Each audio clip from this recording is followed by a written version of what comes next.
Hey, everybody! It is Wednesday. That means it is time for the Witches Movie Coven. We're still working on that opening. Yes, this is Witches who talk about witches in movies. Grab your Wow. Oh, it's a good. Grab your or whatever body. Grab a drink because I have. It is time to talk.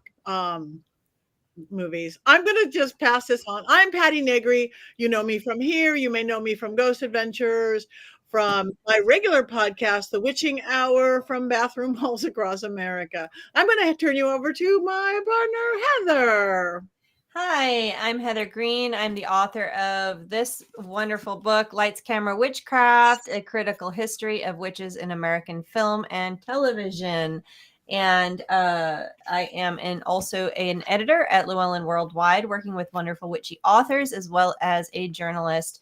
And I cover all things occult and witchcraft in the media.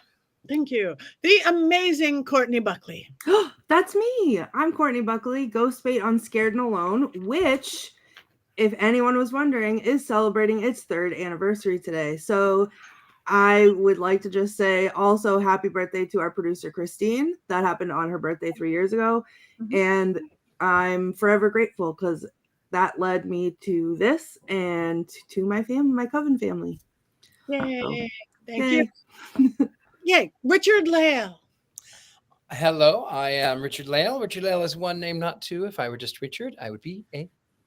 With that, I don't know if my computer is going to work or not. It's doing this weird pop-up. The 21st century magic of computers is not my forte, but I am known as the gentleman psychic. I'm a psychic and a medium. I used to be a psychic and a small. Anyway, I am doing a tour to Scotland. We need 2 more tickets to be sold pretty soon before things get, otherwise we'll have to send back all the money and I won't get to live my dream. So if you would like to come with me to Scotland, you can take that little thing right over there. There's a sales pitch. That is beautiful. And thank you. And if you're thinking Jason looks a little bit different today, because instead of Jason, we have a guest, the beautiful Tabitha Meadows. Say hi to everybody, Tabitha. Hi, happy Wednesday, witches. I am Tabitha Meadows. I am a medium and psychic, and it feels absolutely groovy to be with you guys tonight. Thank you so much. We are thrilled to have you. And Jason is somewhere on another continent and having a good time for his own anniversary and party. So we wish him well wherever he is. Our movie tonight, Army of Darkness. Army of Darkness. Hopefully you all watched it because you guys are good. I can say I feel like I have not been here in years. I've missed a few because I was out of town, out of the country, out of whatever, but it's really good to be back with all of you. So thank you in the chat room. Thank you for keep talking. I feel like home. Okay, but Army of Darkness, hopefully you watched it, but if you didn't, this beautiful 1992 film, Richard-Lael, do you have an unbiased explanation of this fine film? Kind of. I watched it. I have never seen it before. I watched it. I don't really know what was going on because I've never seen any of the Evil Dead. I normally shy away from anything that I think has zombies in it or slapstick comedy. I didn't like the Three Stooges, by the way. So okay, so here's what I think was happening. After the first one was remade into the second one, and then the second one was basically, it was this one, but only in the past, in the year 1300. He somehow gets transported from the cabin to the 1300s where he had. Oh, did we lose him? Yes, I'm still here, but my computer is weird. I think it's the Army of Darkness that doesn't like me. Can you not hear me? I don't know. We can't. You're frozen. Now we can. Oh, goodness. Can you hear me now? Yes. Anything? Nothing? Yes. Oh. No. Well. Keep talking. Okay. I don't know. There's some Army of Darkness weird stuff with my computer. I don't know. It keeps. every time I come on, it tries to send an email to somebody, and then it does it 50 times. I don't know, but I have 200,000 emails in my inbox, so I'm not going to say anything. Anyway, so Ash is transported along with his car to the 1300s, where he has been enslaved, and then of course they find out that he is in the Necronomicon, that the ancients have foretold about Ash, and that he was going to be the one to save them from the Deadites. So in fact, he does prove that to be right. Along the way, he meets the most beautiful girl in the entire village of the 1300s. And then he somehow does go on his quest. He meets mini me's, and evil. And there's a catapult, and then he turns his car into a lawnmower, and then roll credits, I think. You've got it. That is the entire film. So thank you. So if those you didn't see it, now you have, more or less. So Miss Heather, I don't know if this is in your book or not. I should always check your book. I love your book. I have your book, but I haven't. If this would be in your book or not, but I'm sure you have a more detailed, perhaps academic explanation of this. I have just some notes. So I have the top 5 things that you could know about this. So you need to know about this. The Cliff Clavin section of our broadcast, so to speak. So first, I'm going to give you a little context, which I like to do, timing. Then we'll talk about the director, Sam Raimi. And then I just have some notes about the movie itself, and also the references in the movie. That's really kind of a fun part. And then I'll talk about the 2 main witches. So first, this was originally released in 92, but actually didn't get a broader release until 93, which upset some people. There was some legal challenges that were going on that held it up, but it got released in 93. The context for this we were in the center of the satanic panic for Hollywood, not for the culture, but for Hollywood. This was a time when most of the witch films were very much embedded in the ideology of the satanic panic.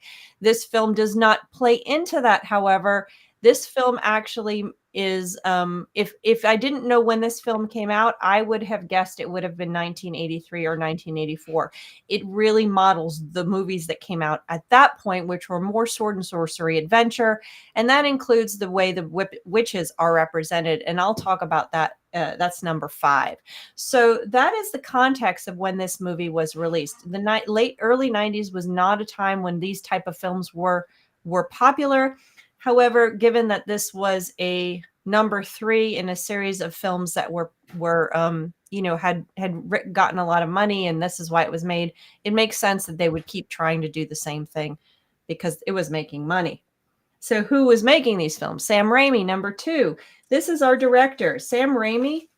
We've already talked about him here on the show more recently. He directed Drag Me to Hell, we did that 4 or 5 weeks ago.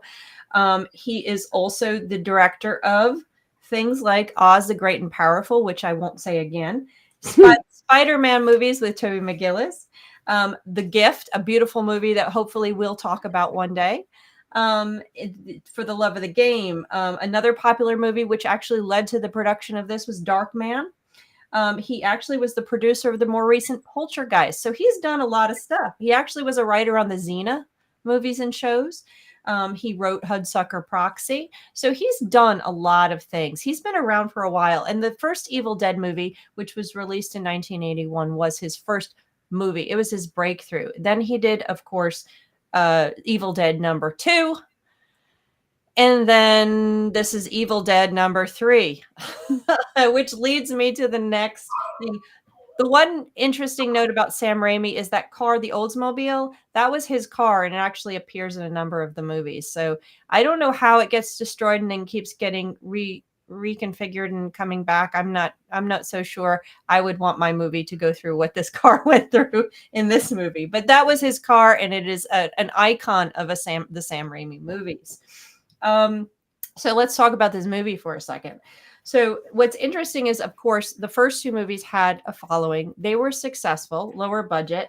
Then he did Darkman, successful again. So Universal came to him and the producers came to him and said, can you make another Evil Dead? And he said, okay, so I'm going to make a movie. Let's call it Medieval Dead. That was his original title. This is what he wanted to do. But they said, no way. He said, well, let's call it Evil Dead 3. They didn't like that either. And we wound up with this Army of Darkness, or it's actually called, I think, Ash versus the Army of Darkness technically, but it's Army of Darkness. So you wound up with this movie. Now, this movie is farther from horror than the originals. This one is far more into action adventure, into sword and sorcery, which is why it feels more like an early 80s film. It also is way more comedic. We didn't see as much of the comedy in the Drag Me to Hell movie, but it was there more subtly. That was much more horror. This movie has four versions you can watch. 4 versions. So we have the original 81-minute theatrical cut. We have an 88-minute version. We have a 96, which I think went to Europe. Then we have a 96-minute version, which is the director's cut, which has the different ending. They didn't like his ending. They thought it was too dark. Apparently he returns to England and it's like post-apocalyptic England or something like that when he comes back, rather than the one that I saw, which is where he returns back to his job. Then there's an 88-minute TV version. So there's a number of versions. It got a cult following. So that you have all these versions going on. You can actually watch the director's cut if you can find it. The other interesting fact is Sam Raimi really wanted this movie to be PG-13. And when they first released it, it was NC-17. So they had to back down 2 ratings, which they never got to, no matter what they did. So it wound up being an R rating. And I think it got an NC-17 rating, if I remember correctly, because there was a scene where a woman's head gets chopped off or something, and they weren't going to give it that rating. So anyway, he backed it down as much as he could. It got an R rating in the end. It never made it to PG-13. So let's get to some other parts of this movie that are really interesting, which is actually one of my favorite parts of pointing out in the movie, and I'll get to that in a second. There are a lot of Easter eggs in this movie. There are a lot of little things, and I'm not going to point them all out here, but I'm going to point you, look for them. If you watch this movie, look for them. You have a reference to literary references to Gulliver's Travels, for example, when he gets tied down by all the little people. You have references to to things like the Connecticut Yankee in King Arthur's court, which is also an idea of this modern person going back to a King Arthur's court. You have the Three Stooges with the comedy routines. He pokes the guy in the eyes. He says, "I'm blind." I mean, you could see that kind of slapstick comedy throughout. You also have direct references, and this is something I pulled. I don't know it for sure myself. 2 movies, like, for example, he calls someone a spinach chin, which apparently is from a movie called Malice in the Palace. I have never seen that movie. And there's a number of other ones like that, and you can see them throughout. There's Sam Raimi, as the writer and as the director, was very well aware of cinematic history, of watching movies, of literature, and this informs this movie very strongly. But my favorite one being growing up with old sci-fi movies, and which popped out to me immediately, was when the wizard says, "You need to say Klaatu, Verata, Nikto." Now, this is not the exact quote, but this is based on a movie called The Day the Earth Stood Still from the 1950s. It's a classic movie. I watched it a million times with my dad when I was young. It popped out. I said, "Oh, look at that. Isn't that sweet?" Now, he's not saying it correctly. The original phrase was Klaatu, Barata, Nikto. And basically, it was when the alien Klaatu was going, because here goes the nerdy sci-fi film person in me, is when Klaatu was told the woman that if anything happened to him, to go to his robot Gort and tell him that, so he does not destroy the rest of the world. So it's interesting to hear that Sam Raimi uses that phrase and tells him, say this to the book, so the book pretty much doesn't destroy all of us. Of course, he doesn't say it right in The Army of Darkness is released. Klaatu, Barata, Nick too. I love the use of that in here. From the day the earth stood still. It is in the modern version of the movie, but you have to watch the old one because it's classic. So you find this throughout the movie. So I encourage you, you'll find lots of Easter eggs throughout this film. Now, number 5, the witches. There are 2 witches that I want to point out. The first witch is in the very early. She's stirring the cauldron, and when they're talking about the book, she freaks out and she gives them sort of a prediction of the future. This is a very standard role for a witch, a representation of witchcraft and a witch in sword and sorcery films. In fact, you find it in either Conan the Barbarian or is it Beastmaster? I can't remember which movie it is, where at the very beginning, this monstrosity of a woman, someone who's a fate, if we're going to use Greek terms, someone who is a witch, a seer, comes and tells them, this is your fate. This is what's going to happen to you. They're usually old or they're monsters in the way that this one was. Of course, they shoot this one and she turned out to be part of the undead, I think. So that is a very standard sword and sorcery trope to have that witch. Now, the second witch we talk about is the beautiful woman who gets turned into a witch. This is very much another sword and sorcery trope where you have either a sexy woman or you have some sweet woman who's turned into an evil witch. And this is another trope. We see this here. Of course, that's what happens.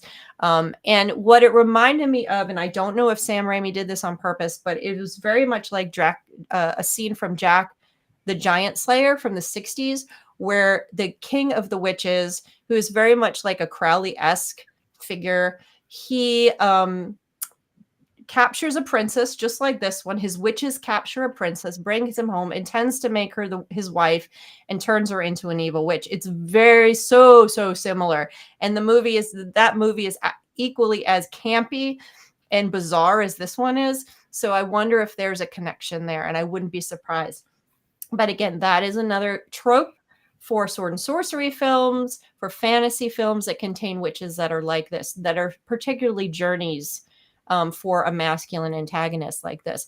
So that is how witchcraft plays into it. It's very, very standard. And again, this film really feels like an 80s sword and sorcery action adventure film more than something that would have come out of the 90s.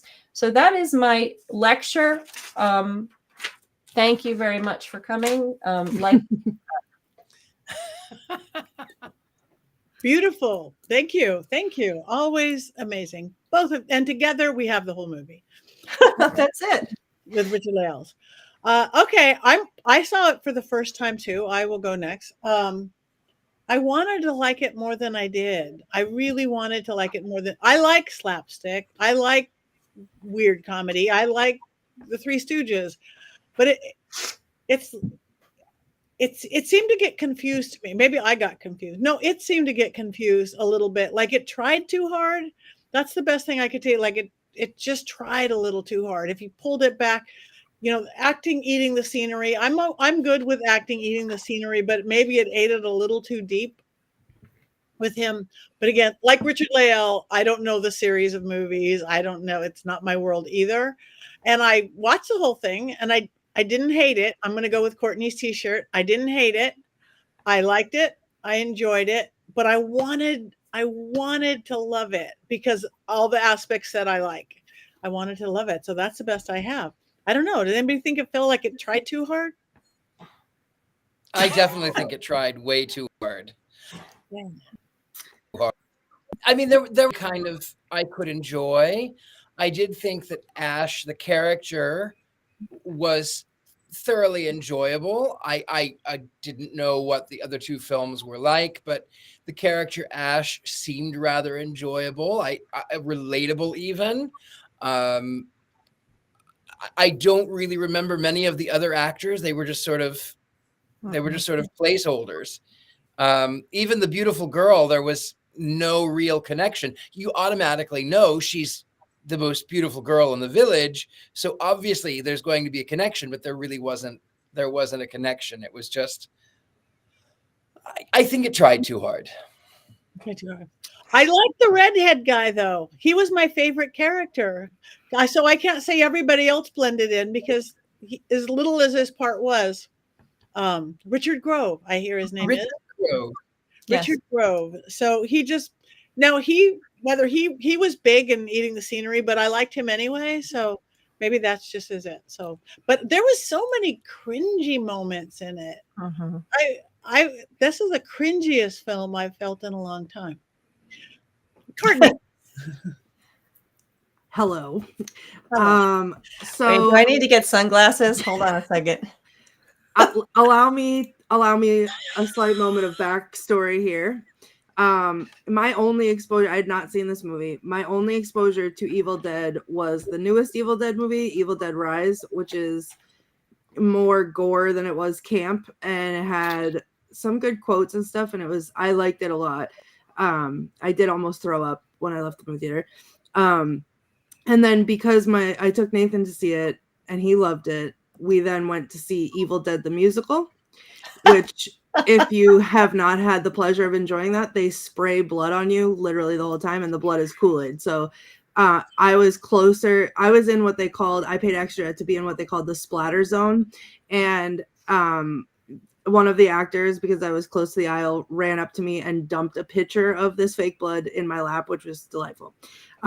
What I realize now watching this movie is that I did not understand that musical at all because I had only seen Evil Dead Rise, so I missed out on the whole franchise. And as soon as this movie started, I had that same moment where I like double checked what year it was made because I was like, oh, here we go. You guys are making me watch a 70s movie again. I'm going to be mad. And then all of a sudden it was like, oh, this is Terrible Zombies, which I don't like real zombies. I like the Terrible Zombies. This is Terrible Zombies done like Monty Python, and I was immediately on board. Okay, it's trying too hard. I think that's part of the shtick, and I enjoyed it so much because it was 1000% my sense of humor. I, as we all know, love the stupid horror movie genre. That's stupid. It feels stupid on purpose. This felt very stupid on purpose. So for me, in that genre of things, the stupider you are on purpose, the harder you try to be ridiculous, the more I eat it up. So put on your sunglasses if you want. No one's getting hexed tonight unless they disparage this movie because it is on my list. It is up there with The Killing Tree. No. Yup. No. I said what I said. The Killing Tree is still top, though. We need to. You can't wreck my world. No, The Killing Tree, I don't think will ever be topped, but this is it's in the same vicinity. Okay. For me. Okay. Wow. Fair enough. Tabitha. Yes, that's me. Well, first of all, I'd like to, like Heather, give a little nod to Jason and the Argonauts for the stop motion. There's stop motion in this movie as well. And Jason of the Argonauts, they were fighting the children of the Hydras, which they are very much like these skeletal figures in this film as well. And I know that this is a parody. However, I got a little bit of a bone to pick with it. Oh God, here comes the hex. Movies are still impressionable as far as how we see others. So witches here again they were foul and they were ugly, and it's the hero man's duty to slay them and take away their power, and they always tend to like show them who's boss. And also just another little thing, here we are again with it's important to have your intention and your correct spelling, because you could be waking an army of the dead, and I don't mind that so much because I'm all about Team Dead. So thank you. I think that Colin Barrett's comment might be a nice crossover for you. That might actually top your movie. I mean, the Killing Trees. Literally take my money, like man. raise up the the killing, raise up enough people from the dead and put them into plastic trees and set them out to kill people. Yeah, and we have to think of how many stars of David made of salt we need to raise an entire army of killing trees. Like, please, okay? Sign me up. I'm on board. You can have me. I'll do it. Okay, that sounds like it might top it. So we'll work on that script. Courtney, we got our work to do. We got a script to write. I'm on it. Somebody one day is going to watch the show and go, that is a damn good idea. Loads of money, and then we'll rate it going, best film ever. So I'm going to give my I probably still won't. What was that, Richard-Lael? I didn't hear you. He still won't. You still won't. You still won't. Okay. My computer is freezing. You are freezing. Patty said we would rate. Patty said we would rate it high, and I said I wouldn't. I got it. Yeah. Well, I probably wouldn't either, but we'll I'm willing to make an effort, and especially for Courtney, I'm willing to help her write the script. So, but my opinion of this film, I was like Patty. I really wanted to like it. I really wanted to, because I'm totally open. I'm very easy to please when it comes to movies. I always find something, and I know this was a choice for one of our amazing producers on her birthday. So I was in it, and I know Danny Elfman did some of the music, and I loved, especially when they did the reference to the sci-fi movie. I was like all about it, but this is just not my kind of movie. You can hex me all you want, sweetheart. Who doesn't want a quest? It was about questing. Everybody wants a quest. You know what? God. From a film perspective, I think from a film historian and a film student perspective, I think Sam Raimi is a excellent director, artist. He's having fun. He's enjoying himself. One of the articles I read talking about him called him a madman. And there's some movies I know that he did that were really good and I enjoyed. This is just not from a film watchers. This is just not my type of movie. I just can't. I was just so waiting for it to be over. I was like, I am so not interested in this movie. So, but, as a film geek, I'll watch anything and I enjoy anything. So I enjoyed it from that perspective. But if just from a viewer's perspective, this is not my type of movie. So sorry. Sorry, Courtney. I'm not trashing you. I'm not trashing the film. But, Listen, we all have our own tastes and irrelevant opinions. I understand that. Yeah. Oh, like that's how I sat there too. My face laughed and cried, and I never really laughed out loud or cringed out. You cringed out loud. Cringed out loud.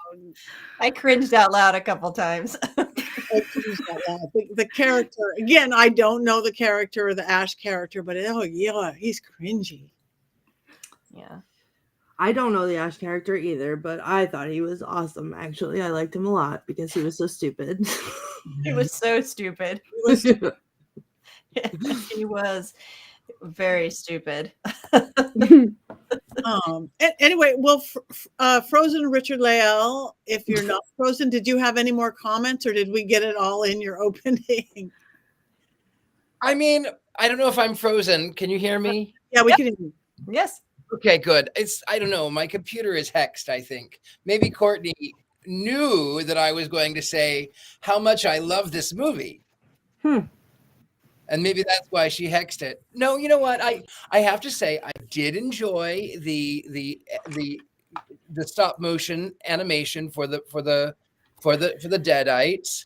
I really enjoyed Evil Ash. I thought that was fun. The costuming was fun. I liked the quest. I liked the wizard.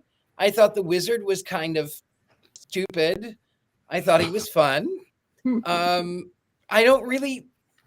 Would I ever watch this movie again? No, I would never watch this movie ever, ever, ever, ever again under any circumstance, unless it were Christine's birthday, and then I would gladly watch it again. Absolutely. Exactly. All right. Well, oh, I think he's not with us. Oh no, do we have quotes before we go to Jason? I never get the order right. Do we have? We do. We Hold on. must. Courtney loves this please. movie. I have a lot of quotes. They're all out of order, but let's see. Someone in the comments said it already, but the when he was like, "That's right, shop smart, shop smart." You got that? Oh my god! And he. Let me see if I can find the one. I'm scrolling. There's too many for me to read all of them, so I'm just gonna hold on.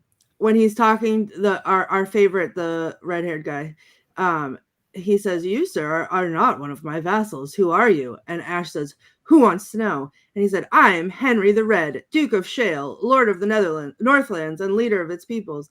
And Ash says, "Well, hello, Mr. Fancy Pants. Well, I've got news for you, pal. You ain't leading but two things right now. Jack and a swear word, ish. And Jack left town." And I thought that was pretty funny. Let's see. There was the whole bad Ash scene where he kept chanting "Goody little two shoes, goody little two shoes, goody little two shoes." And then he shoots him and says, "Good, bad, I'm the guy with the gun." Let's see. "Don't touch that, please. Your primitive intellect wouldn't understand alloys and compositions and things with molecular structures." Oh, come on. Oh, I can't even say this one. This is the my favorites all have swear words in them. He says, "Yo, she B word, let's go." And I screamed out loud. That was the best.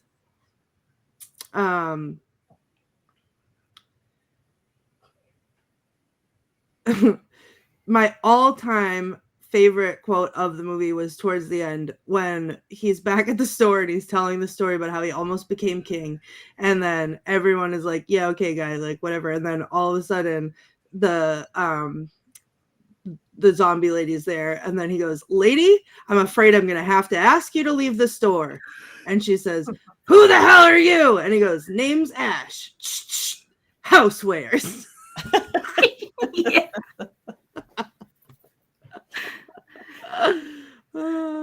And then every time, because it was funny, and every time he says, every time he's talking about like how he didn't say like everyone's asking him, "Well, did you say the words? Did you say the exact words?" He's like, "Yeah, basically. Look, maybe I didn't say every little tiny syllable, no, but basically I said them, yeah." Oh, and then when he's burying evil Ash, he has him chopped up, and then he's the head is talking to him and being like, "You're never gonna get the Necronomicon." And then he goes, "Hey, what's that you got on your face?" And the head's like, "Huh?" And then he just throws dirt on him and he's like, "See how that works?" Oh, and he caught him. He caught one of them with the "You forgot to tie your shoe." Yeah. He didn't have there was no tennis shoe on. It was armor. Oh God. Buckle up, bonehead, because you're going for a ride. Let me see. Oh my God. When he's like, he gets to the thing and there's 3 books. Like, why he's so confused. 3 books, and he's like, 3 books. Wait a minute, hold it. No one said anything about 3 books. Like, this is gonna be his downfall. The fact that there's 3 of them. Like, what am I supposed to do? Take 1 book or all the books or what? And then he opens. Obviously, then there's the mayhem ensues. But like, I can't. How it stopped him for so long was so funny.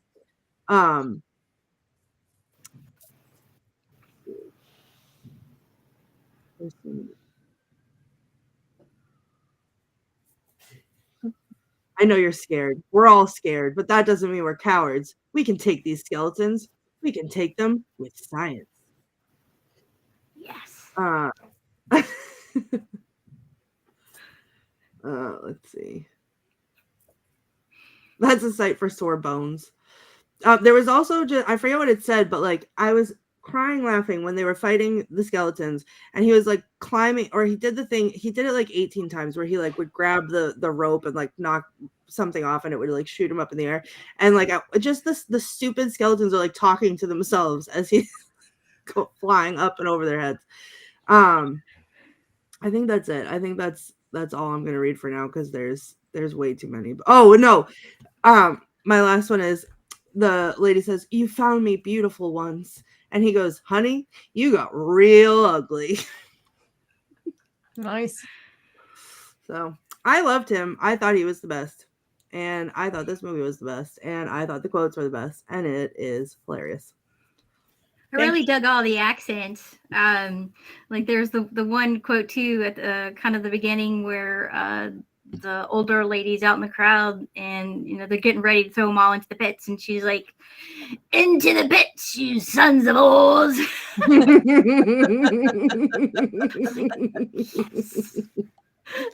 The quote where someone put up in the chat where he says, "Oh gosh, give me some sugar, baby." It said twice. Apparently, that was something Sam Raimi actually wanted him to say, and he didn't want to say it, and made him say it anyway. And that became like one of the go-to quotes in the movie. It became one of the most known. "Give me some sugar, baby." And I think the zombie guy says it later on, which is really creepy. Really. No, he did not say that. He does not mean what. Oh, okay. Housewares. I will live rent free in my head from now on. Well, thank you for those quotes. And though he is not with us live and in person, Jason did send us the Mankey Movie Minute, perhaps. I know I always say that wrong, and it's called something else. But if our fabulous producer in the background can place on Jason's. Hey, Coven, still loving you, still missing you, still obviously on vacation, wearing a Michigan State shirt because that's where director Sam Raimi went to school. But most importantly, happy birthday, Christine. I hope your birthday's great and that you're having the best time. And now for the Mankey Movie Minute. Army of Darkness. I had never seen this movie before sitting down to watch it for Movie Coven, but I was very, very excited to see it. Army of Darkness. Eternal infernal hordes of the undead are coming for your soul. Army of Darkness. Hordes of zombie ghosts are here to kill the living, and all that is standing in their way are a chainsaw and a 12-gauge double-barreled shotgun. Army of Darkness. I was prepared for an epic. Ugh! Recap! What is going on? Now, jerkface King Arthur? There's a red-haired guy. He must be Scottish. Maybe he is leading an army of the undead. No? What is going on? Where is the Army of Darkness? Oh, great, the Sarlacc pit and a chainsaw, and he just killed something. Yay? Maybe we're getting somewhere? Now, let's go out into the woods and meet the evil hordes led by the Dark Lord of Evil, Army of Darkness. Demonic armies are coming, even if this movie takes place at a Renaissance fair. Army of Darkness. What? Is he being chased by a fart? There's no army behind him. A windmill? Are we now at a miniature golf course, too? Oh, 3 little mini ashes? That's not an army. That's an annoyance. Stop lying to me, movie. Oh, great, he swallowed his mini-me and now he has an evil me. But one evil ash does not make an army of darkness. I am so bored. Before the darkness can be born, it must arise from the unspeakable horrors of the Necronomicon.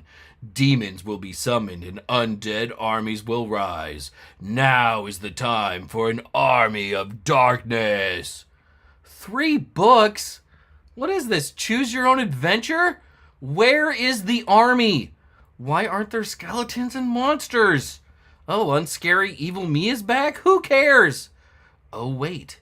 He's finally conjuring up an army of darkness.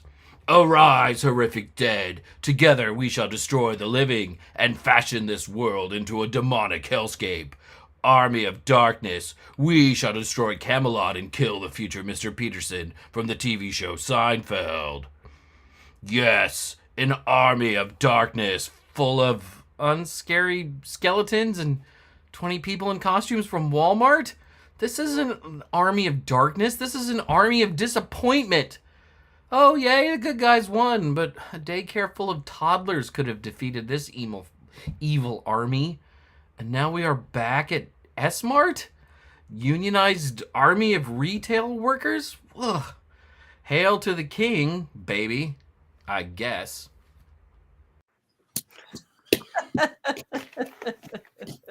Oh, the glasses are on. The glasses are on. An army of disappointment. when he said, I thought I was gonna cry when he was like, is he being chased by a fart? Well, we have to shout out that his Star Wars reference to the Sarlacc pit. Let's give him a shout out for that. I forgot to say that. I literally thought that, and then that also made me remember how much I love. And I again screamed out loud. And this is, I think, where I was fully on board with the movie when his hand became the chainsaw. Chainsaw. Totally Texas Chainsaw Massacre going on there. Like, oh my God. Let's just. Right. Well, that was brilliant. Jason has got this voice thing going on. He should be doing like voiceovers or something, characters. He had all his characters down. All right. Well, Army of Darkness. You guys, thanks for everybody who's commenting. We like that. And now we have to vote. Parts. One's up, one's down. Oh! Are we gonna do an unboxing? No, it's in the other room. I'd have to dismantle my whole background to go get it. So as much as I would love to, I can. It's just gonna take me a minute. I'm gonna have to go get it. Maybe next week. All right. Well, then back to wands up or wands down for Army of Darkness.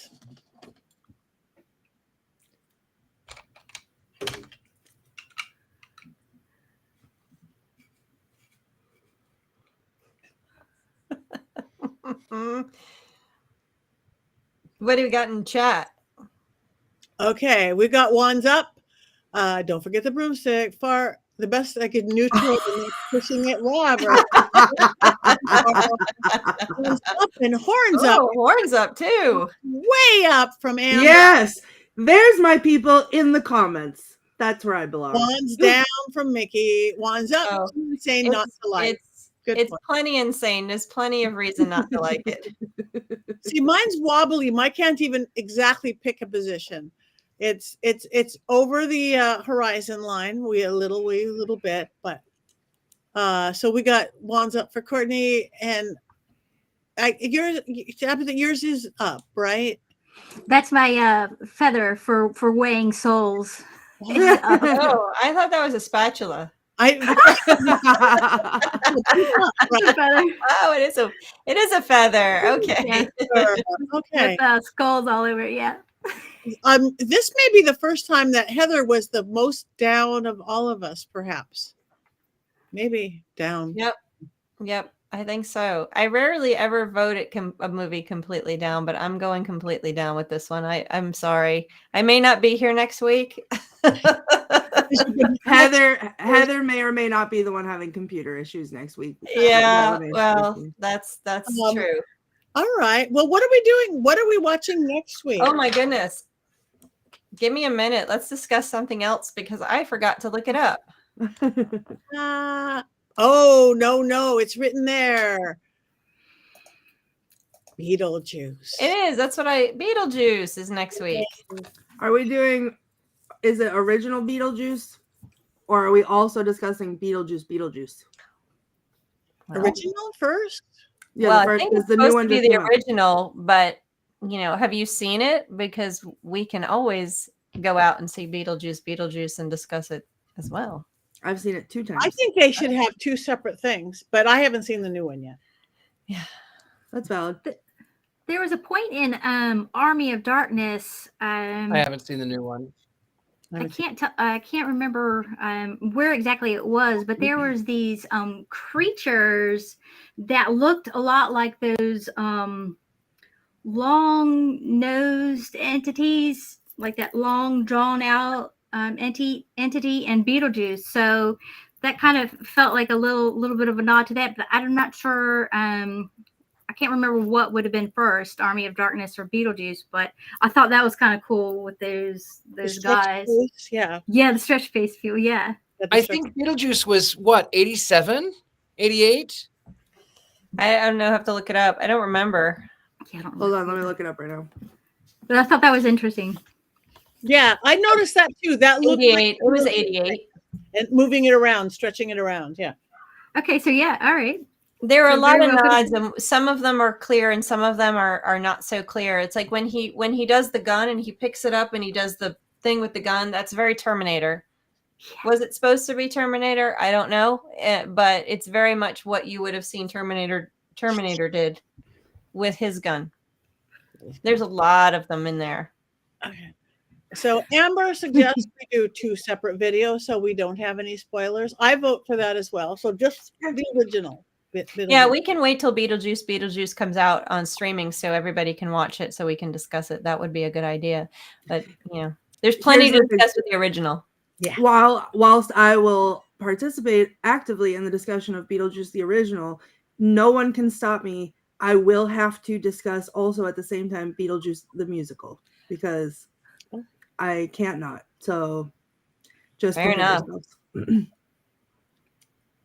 That soundtrack lives rent free in my head at all times. I listen to it constantly, and I've seen it twice, or 3 times actually. That is good. I have so many stories to tell you next week about Beetlejuice. So many stories, but I won't spoil them this week. Oh, that's right. You worked at the Beetlejuice place. Tim Burton's bar. Nice. That'll be fun. That'll be fun. I have some stories. Richard-Lael stories. We do. All right. Well, let's talk about. We have a few more minutes about what we have going on. For anybody can come see us and do. Courtney. That's me. So I am entering my horrifically busy time in October in Salem, and so I have a whole lot of that going on.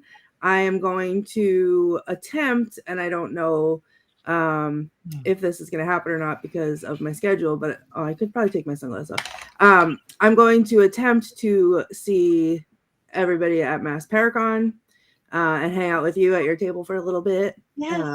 So we're gonna hopefully try to do that. But yeah, that's it. You guys will see the shell of Courtney Buckley for the next month, and then I'll be back. Okay, thank you. Heather. Hi. I have exciting news that tomorrow I am headed to Charlotte to attend Charles Oz, which is a Wizard of Oz convention. Tomorrow night, I get to sit on a lecture by Gregory Maguire, who wrote Wicked, The Life and Times of the Wicked Witch of the West, which I'm super excited, and I'm hoping to get my book signed and all that kind of fangirl stuff.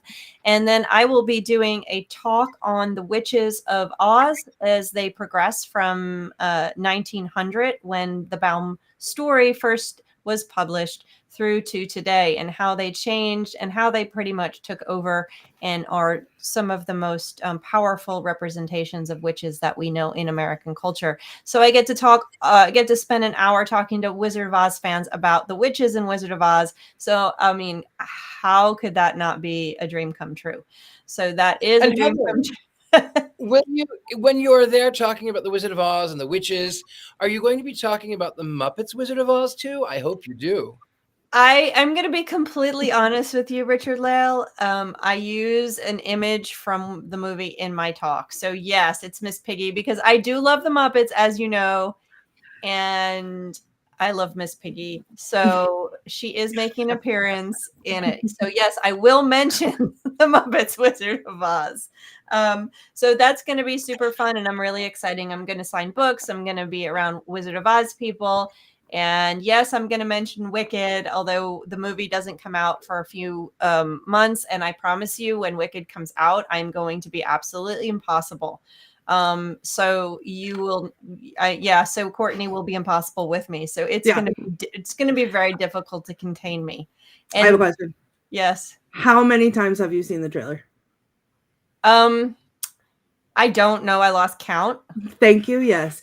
And I literally, I can feel it welling up behind my eyes the second the music starts. I'm like, oh my God. I'm going to have to bring a case of tissues with me to the movie. I'm going to be, it's going to be impossible. I'm going to be absolutely impossible. I read the books. I read the second book. That's the only two I've read and seen the musical twice. So I'm impossible. And to answer Amber's question about where you're seeing all these wonderful musicals, you can actually follow, I think it's called Broadway Across America. Go to the website Broadway Across America and put in the cities closest to you, and you can see what's playing there. And you can see the traveling Broadway troops that come around to show all these. Beetlejuice just came through Atlanta, where I am recently, and Beetlejuice it's traveling right now, so it'll come to you, as well as I think Wicked's traveling as well. There's a number of them that are the official traveling troops, and you can see a lot of really amazing musicals that way. Broadway Across America, that's how you'll find them. But anyway, so that's a big thing that's happening tomorrow. So if you're in Charlotte, the event is free. It is held at the University of Charlotte. So you can pop in and see a lot of lectures about all things Wizard of Oz. Oh. And outside of that, I'll be doing a Halloween event here in Atlanta. Nothing like what Courtney's going to go through this October, but I'll be doing here a little event with some readers and some witchy people in October. More on that later. Other than that, my brain is just all Wizard of Oz right now. Yay. There's no better place for a brain to be. Thank you. All right. Richard-Lael? Yes, I have the Traceless Tours coming up in Scotland, the Sacred Tours. So come and see me there. Also, if you're interested in magic of all kinds, you can find me Saturday mornings, like your cartoon shows, at University Magicus. It could be a little animated, so it's a lot of fun. So you can find me either at Sacred Tours of Scotland right there, or you can find me at University Magicus. And I teach on Saturdays. Also, if you're in New Orleans, I give personal private readings here in this home. We do seances here in this Victorian house, this space. And you can find me also sometimes in the quarter. Also, thegentlemanpsychic.com. That is the easiest way to find me. Also, I can personally vouch for Richard-Lael's readings because I had one this week and it was uncomfortably accurate. And it's hard to look him in the eye right now. I'm going to be real honest. He is most magnificent. And I must say, his home is worth the trip, with or without the reading and the seance, which are just icing on top. Amazing. I've never been in a house like that. I want to move in. There's no room. It's like, all right, Tabitha, do you have anybody coming up that anybody wants to come see you? Hi, I am Tabitha Meadows. I am a medium and psychic. I don't have anything coming up in the near future, but you can find me on Facebook for private readings as well. Thank you. Thank you. Yes, you guys, social media, please like us, follow us. It just makes a difference for some unknown reason in this world. I'm getting ready to head to Gettysburg for the Spirits of the Supernatural, Ed and Lorraine Warren Paracon this weekend. I'm flying out 5 a.m. Friday morning. Next week, I'll be in Massachusetts to see Mass Paracon and hopefully see Courtney there. And then I'm headed to Haunted Hill House in Mineral Wells, Texas, and you guys can come do a crazy haunted house with me there. And then it gets busy. Then I'm headed to New Jersey for Supernatural Soiree. So go to pattinegri.com, as it says on pattinegri.com, and you can see my whole thing. And of course, when I'm in town, Tuesday, I teach at University Magicus Tuesday nights. Again, check out Richard-Lael's classes. He's brilliant. And check out mine. I'm brilliant. We're good. We have about 20 teachers, and they're all different and they're all good. And Wednesdays, of course, you come in right here because you're here right now. So you have to come back. Tell your friends if you like it. We need more people. We love people. Tell your friends. We'll bring Jason back. I promise. Well, after that Mankey movie minute, maybe we I don't know. I would like to jump in and note that at 9:00 every Wednesday now Disney's running the Agatha All Along show, which has just started. I've watched 2 episodes, and tonight they're airing a third one right while we're airing. So be here and then stream it another time.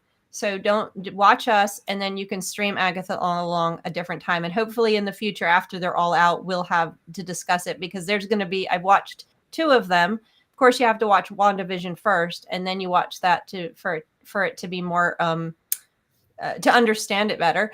But I've watched 2 of them, and I'm saving my critique until the rest of them are out. But so far, so good. I'm enjoying it so far.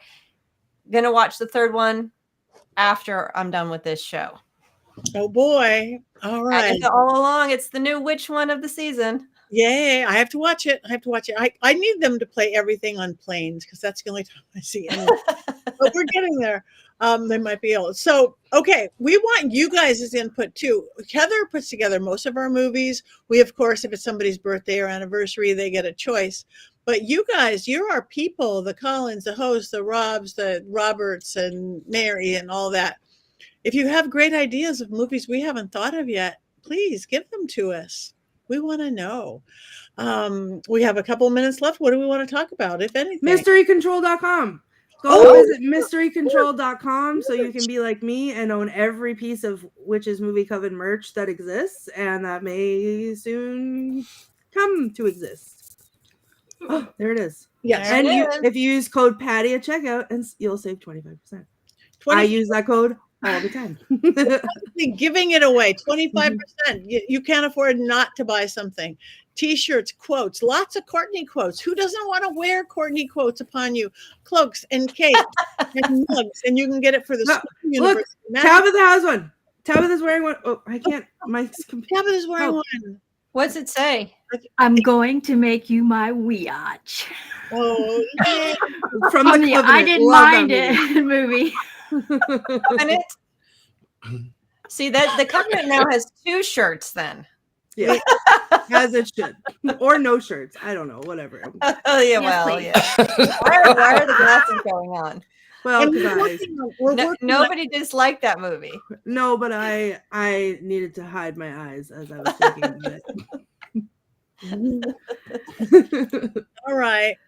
Oh, wait, I have a book coming out. Yes. You like haunted dolls? You like magical dolls?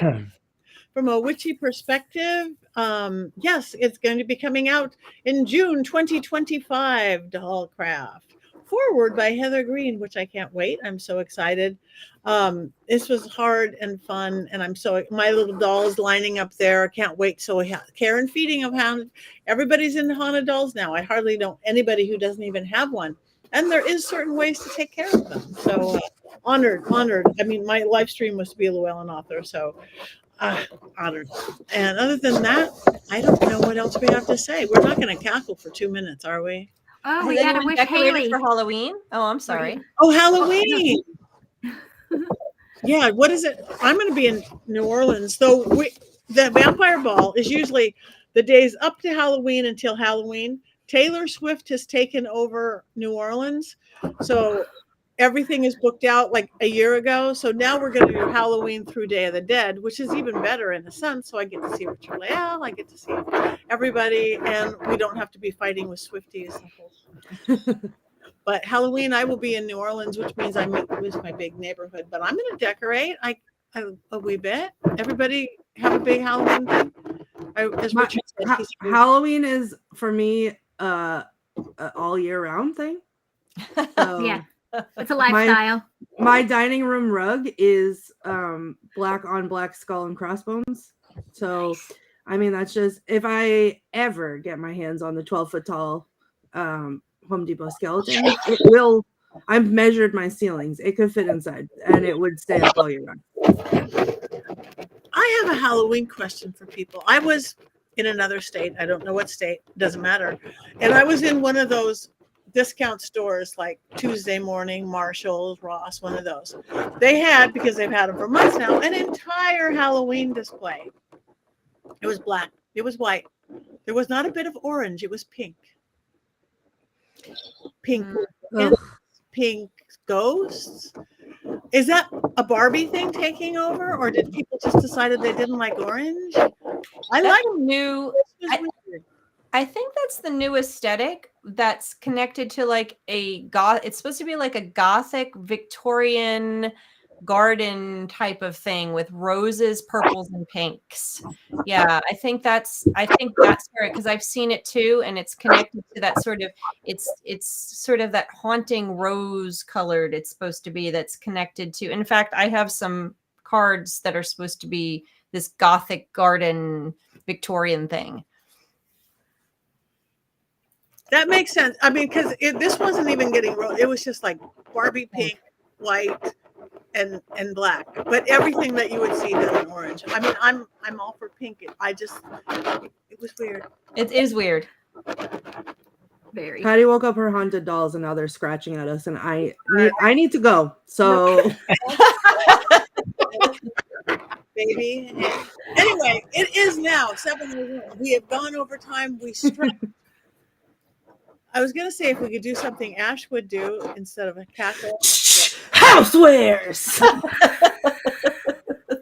Okay, we'll do that. Shall we? No. Lael's I will cackle. Okay, we're gonna cackle. One.